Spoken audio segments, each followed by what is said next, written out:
Hello, everyone, and welcome to Soul Standing. My name is Beth, and I am here today with a very exciting announcement for you. Um, I would jump up and dance and all that jazz, but I don't feel very well, so we're just going to take this moment where my antibiotics have started to kick in and let you know that four of us have decided to continue on with from Akasawa K's amazing uh, middle grade May. So I know that there's a middle grade march every year now. They've done it the last couple of years. But a cause started middle grade May several years ago. It brought me and Elizabeth from Lizzie Faye Books in with her. And so this year, with her blessing, Elizabeth and I are doing middle grade May along with two other awesome hosts. We've got Storm from Storm Reads and Lee.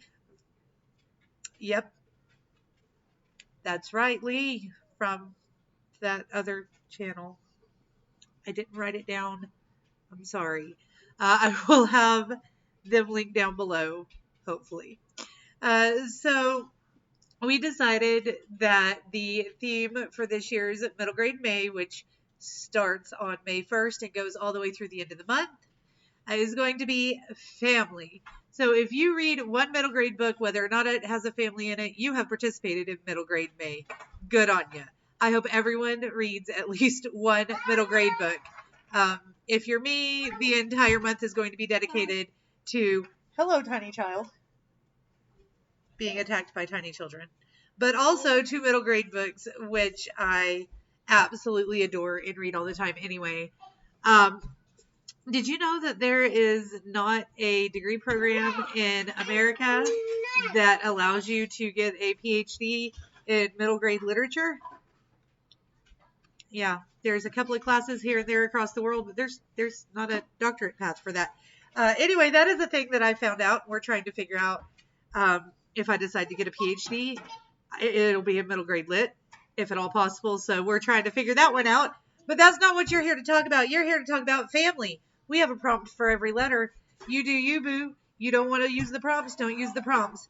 But we have F, found family. Hopefully I can figure out how to make turn into letters above my hands there. For found family, that is a family that you find. I shouldn't be explaining this to you. You get the drift. There are lots of ways to go about this.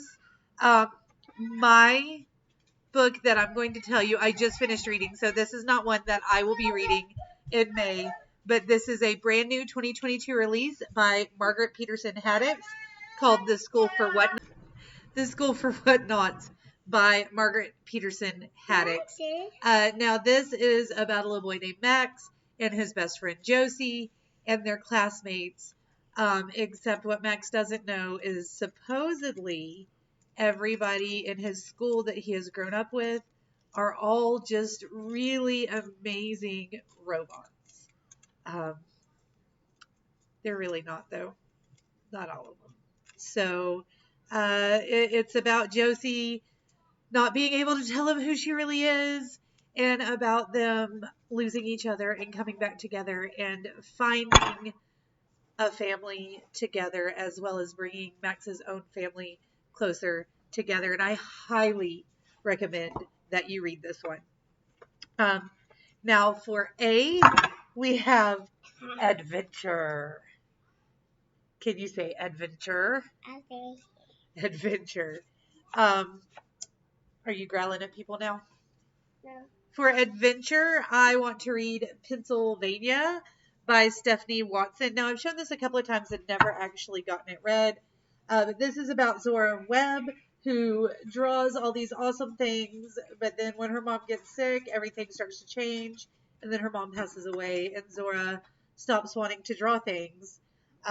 Then she decides to scribble out her artwork, and she's never going to try to draw again. And her lines lift off the page and pull her and her little sister into Pennsylvania, which is a magical world that is home to everything Zora has ever drawn. And a scribbled out horse named Viscardi is determined to finish the destruction she started, and she has to save it. So that is the main book I want to read for adventure. What is this? Oh, the next great Polly Fink. It says this is how you become a legend. Um, and Polly Fink has disappeared. And I have it because it is M for mystery. Now, I actually have two that I'm going to show you. I'm sorry, mystery. Two that I'm going to show you because I am also going to use Trixie Belden and the Red Trailer Mystery. This can go for found family and mystery. So, hi. Yes, thank you. We've got to be the center of attention. She doesn't feel good either. We are on our second set of antibiotics and some steroids. We had to get stronger antibiotics and steroids for her, and then antibiotics and steroids for me, and an inhaler for me. But this is her second round, and she's been sick for the last month. So hopefully we start feeling. That's my list. They don't need to see that. Hopefully we start feeling better soon. Right. So anyway, the next great Polly Fink. Polly Fink was like this either terrible rebel or hilarious class clown, and he goes missing. And Caitlin Breen finds herself leading a reality show style competition to find the school's next great Polly Fink. And she's struggling to understand a person she never met.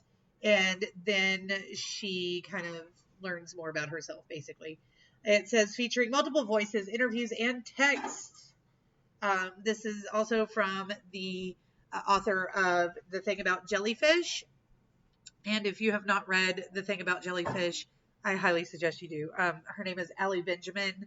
The Thing About Jellyfish has an autistic child as the main character, and it's just absolutely beautiful.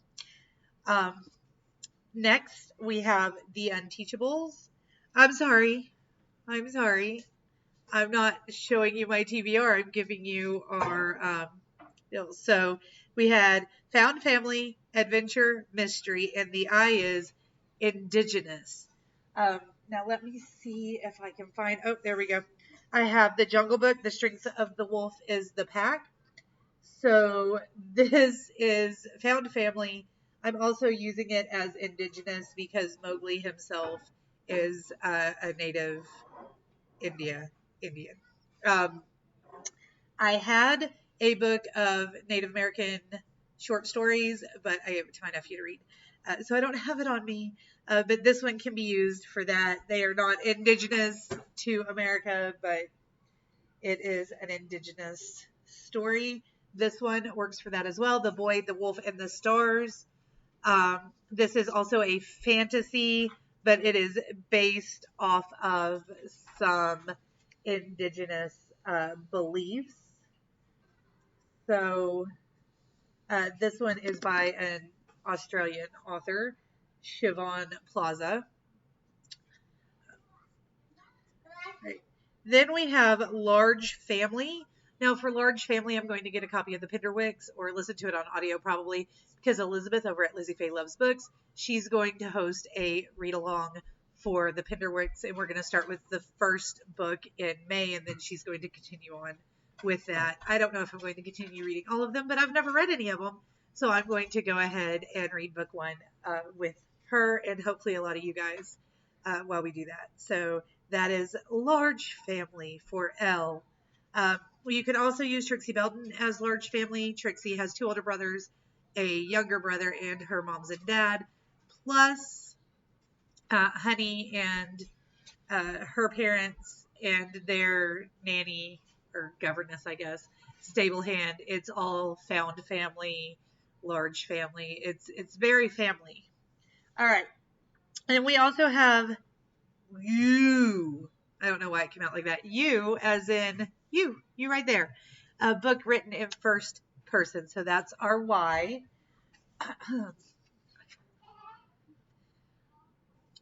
I had one. I had one. Hold on. I might not have one.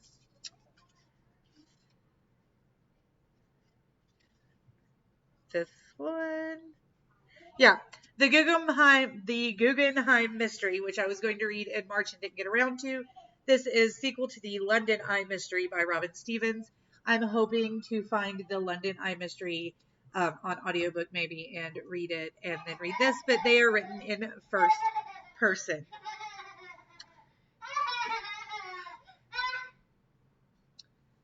All right. The other one I have written in first person is The Unteachables by Gordon Corman. This one can also be used as a sort of found family thing. I'm guessing most of Gordon Corman's school books kind of turn into found family. And this is about a group of kids who are terrible and a teacher who's just done, and they get put together and save each other. Amazing. All right. So I have a whole stack of other books that kind of go along with this theme that I haven't read and are my TBR. However, I do have a couple of other things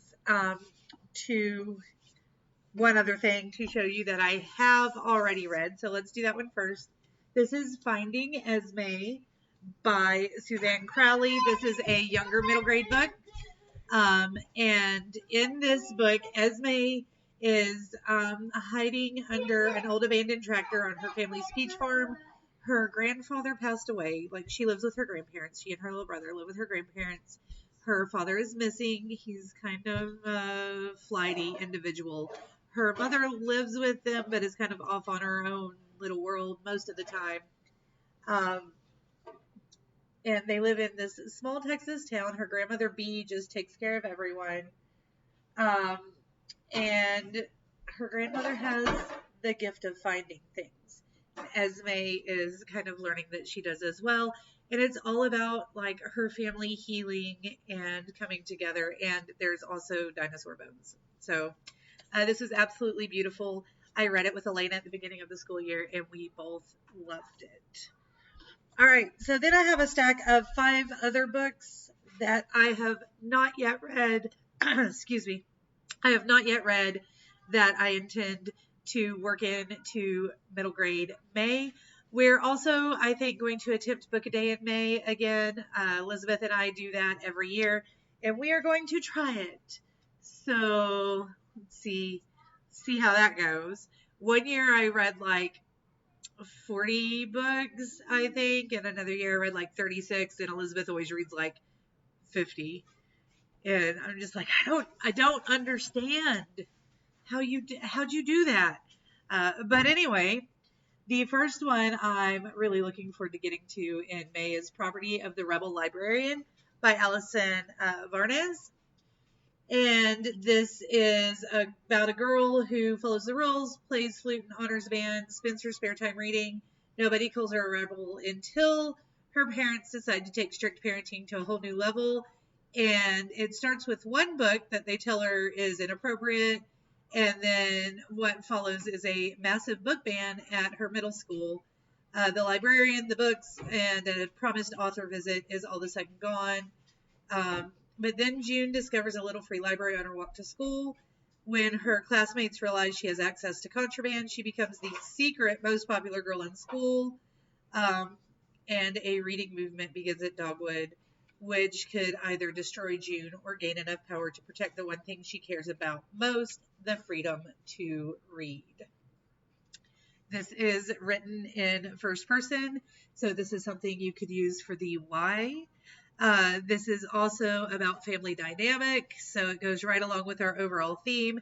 It is kind of adventurous, so you can definitely use that for a few of our prompts. Then we have Rebecca K.S. Ansari's The In-Between. Now, this is about Cooper. He feels lost.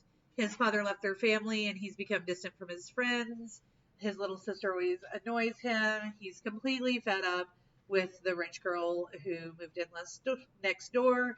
And then he learns about an unsolved mystery that his sister has discovered online.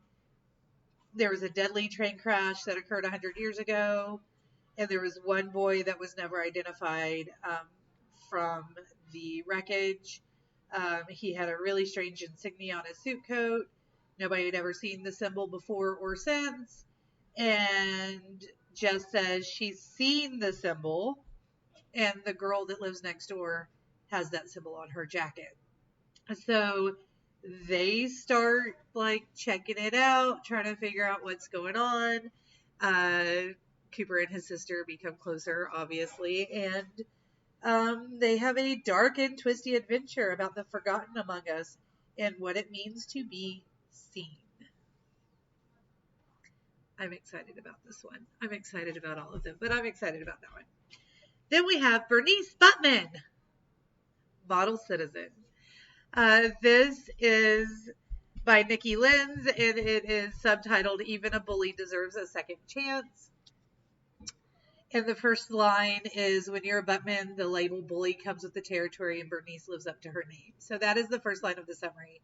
But she's lonely, and she wants a real, true friend. And then her mom drops her off with her aunt in a new town and runs off. Mind you, her aunt is a real live nun. So Bernice decides that this new town, she's not going to be a bully. She's going to mend her ways and be a model citizen. And so this is about her finding her path and, figuring things out about herself. I think it's going to be fun. The end of the summary says, Bernice Buttman is tough and she is crass, but if you let her in, she'll serve up some laughs, a lesson or two about empathy, and plenty of cheese balls. So she's got some pranks and all sorts of stuff going on, but it sounds like it's going to be fun, and it looks like it'll be a quick read, and it still has that family element to it. Then we also have Escape from Atlantis by Kate O'Hearn, author of the Pegasus series. So this is the one, I've talked about it a few times, this is the one that Riley and her aunt and her cousin Alfie and her dad are on a sailboat in the middle of the Bermuda Triangle, and then all of a sudden there's a storm, they get capsized, and they get stuck in Atlantis, and they have to figure out how to unravel the mystery and get themselves and their parents home.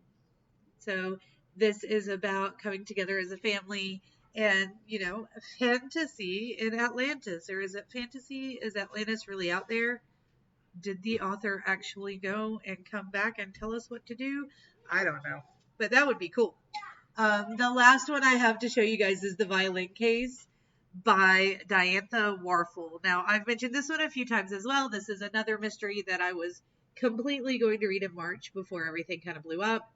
But this is about Bax, who borrows his aunt's fancy violin to play in the town summer orchestra.